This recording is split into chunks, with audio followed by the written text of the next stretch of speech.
let's take a closer look at Order Central software and how it works in practice. Hello friends, welcome back. और आज का हमारा topic है how to receive cheque payment in order central software.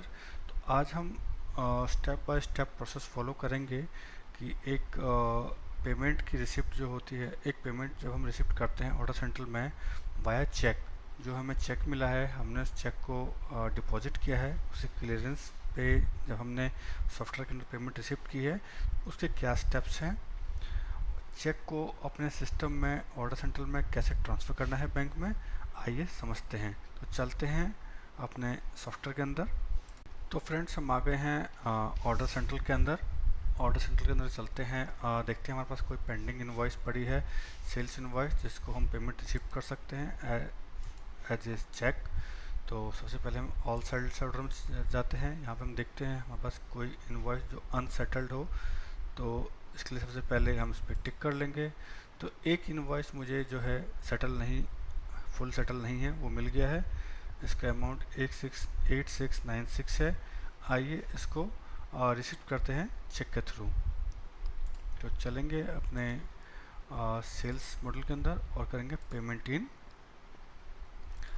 तो अपना customer select कर लेंगे जिससे पेमेंट आई है, उसका इनवॉइस नंबर सेलेक्ट कर लेंगे। पेमेंट रेफरेंस मुझे चेक मिली है एक्सिस बैंक की, एक्सिस, उसका चेक नंबर यहाँ डालेंगे।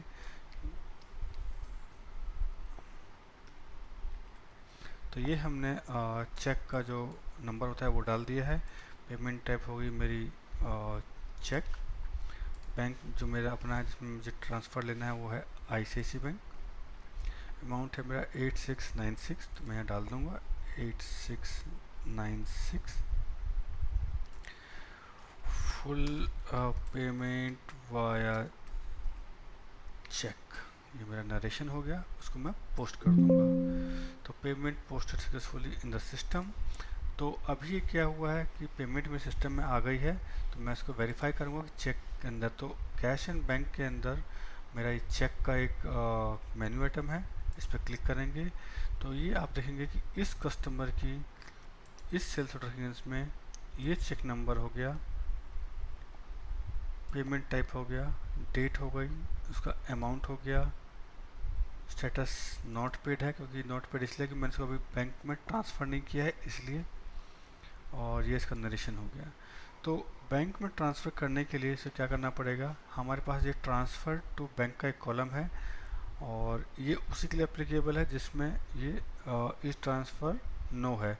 अगर इस ट्रांसफ़र यस वाले क्लिक करेंगे तो ये आपको मैसेज देगा, sorry cheque already process to bank. Okay, अब सेकंड ऑप्शन में जाते हैं। यहाँ पे इसका ट्रांसफ़र नहीं हुआ है अभी, तो उस पर क्लिक करेंगे। तो ये आपको लिस्ट ऑफ बैंक दे देगा जहाँ पे आपको सेलेक्ट करना है, जिसमें आपको पेमेंट को सेंड करना है। तो मेरा है ICICI बैंक और transfer to bank, payment posted successfully in the system. Okay, अब मैं इसको रिफ्रेश कर लेता हूँ। जैसे रिफ्रेश करेंगे वैसे ही इस ट्रांसफ़र टू बैंक इसका येस हो जाएगा, स्टेटस का पेड हो जाएगा। अगर आप दोबारा करना चाहें तो ये आपको मैसेज दे देगा, sorry cheque already process to bank. तो चलते हैं अपना बैंक के अंदर, cash and bank, all bank. मेरा बैंक था ICICI।